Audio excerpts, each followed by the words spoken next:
Hello and welcome to another episode of Not Your Professional Walkthroughs. My name is Max, and today we will continue in the "Oh my god, I have accidentally hit the subscribe button" episode of The Graveyard Keeper. So, let's see what we have in plan today. Fortunately for us, the ghost will appear and explain to us how the bodies work and how they affect the overall quality of our graveyard. Therefore, this will be necessary in order to reach a higher standard, especially later on when we will want to upgrade the church. So here you can read the tutorial for the graves and see how the sins negatively affect the graves and the dead bodies which we bury in there. Of course, when I try to cook, I see that I did not prepare anything for this episode, because why would I even bother? The only thing I was able to make is the green jello from the snot-based creeps which live behind my house. Anyhow, I'm gonna store as much junk away as possible, as I like to run around with empty storage, so when I get rub items I don't have already full backpack. The most valuable things are usually stored inside of the house. I don't know why nobody will steal them, but I like to put them away when I can. Here we're gonna finally do the crafting of the final tools which we require, and I will craft one additional axe which I will deliver to the lumberjack, who will give us 2 recipes in return. When it comes to tips, do note that if you have spare resources, you can sell crafted tools such as shovels and axes to the blacksmith. This is a nice way to earn money. I would just advise you to do so later when you have access to more materials, as in the start you are working only with limited iron ore deposits. You're gonna see me a lot of times looking at the technology and considering if I should go for it or not, as in the start of the game the points are hard to come by.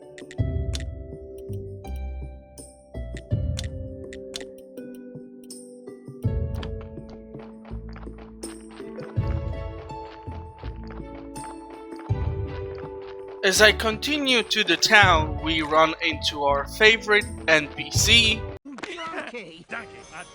Donkey. I'm a donkey. I was born outside.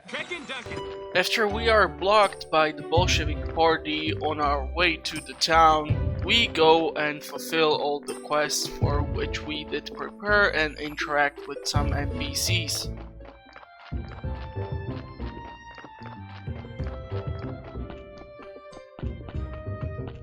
Have you heard this one before? A wife asked her husband why he cheated on her. His reply was, "She was just laying there naked on the table, what was I supposed to do?" The wife replies, "Perform the damn autopsy." Oh man, you gotta appreciate these graphics. Who would not love to take a stroll through an apple orchard, right?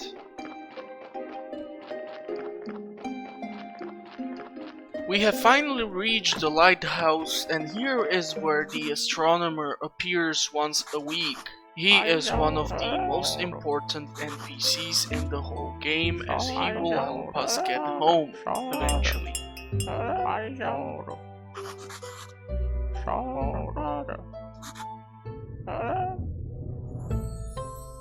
We get our first weird request, as the astronomer is requesting a human skull from us in order to help us further.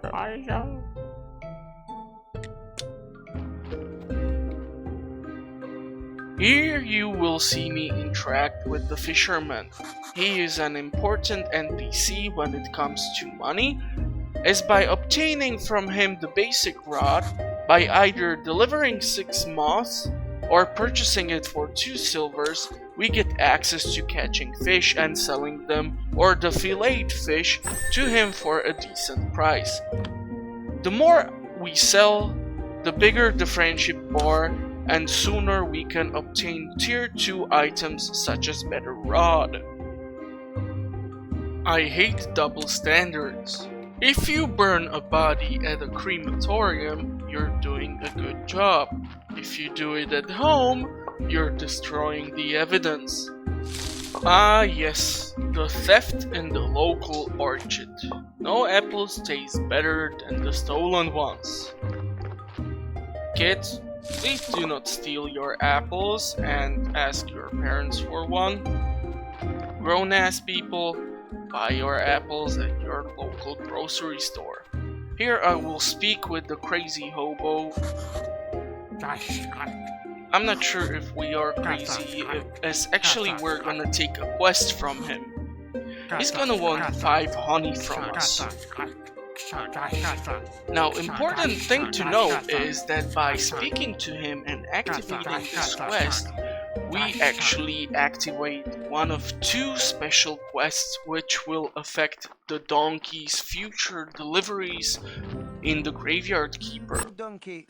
So by speaking with him, he will want 5 honey. The reason why this is important is after we deliver the honey, we get to trade with him, and the items which we will able to buy from him will be necessary for the donkey to keep returning back in order for us to have more bodies and more burial certificates.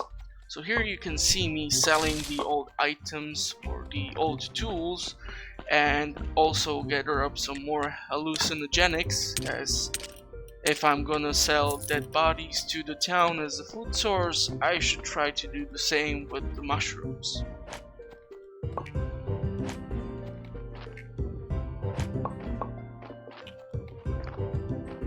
I will go deliver the only certificate which I have on myself, so I have more money to spend.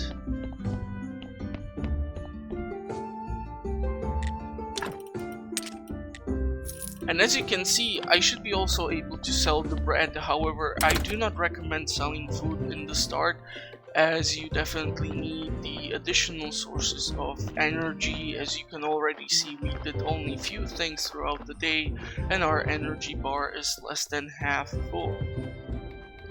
The good thing about this part of the forest is that you cannot chop down the trees, but if you're looking to gather up mushrooms, there's more than plenty of them inside here. So definitely if you look around, you will be able to get them. Here we fulfilled the quest, and he gives us the recipes. And unfortunately, they are vegetarians.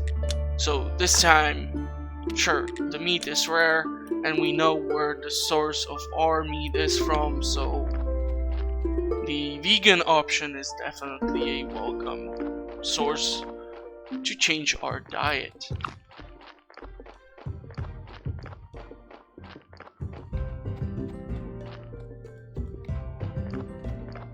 We should head back to our place, as I think the donkey has dropped there a body, and by this time it's getting really decomposed.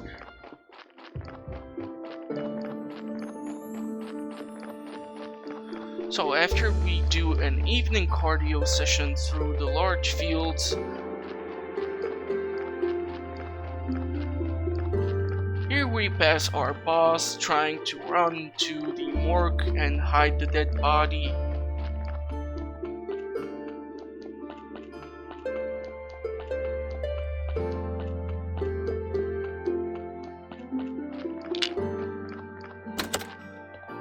Okay, so the body did decompose too much, so most likely I will not bury it. As you can see, one of the skulls is completely gone, and we do not yet possess the alchemy skills to recover it. Hence, I will extract as many items or body parts as I can from the body. Here we see I did another mistake and crippled the corpse.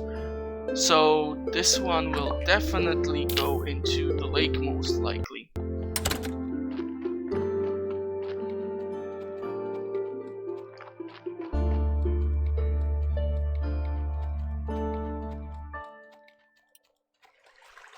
Bye-bye! Okay, here we get stuck in another bush, and I will run probably home to save up the progress and gain back some energy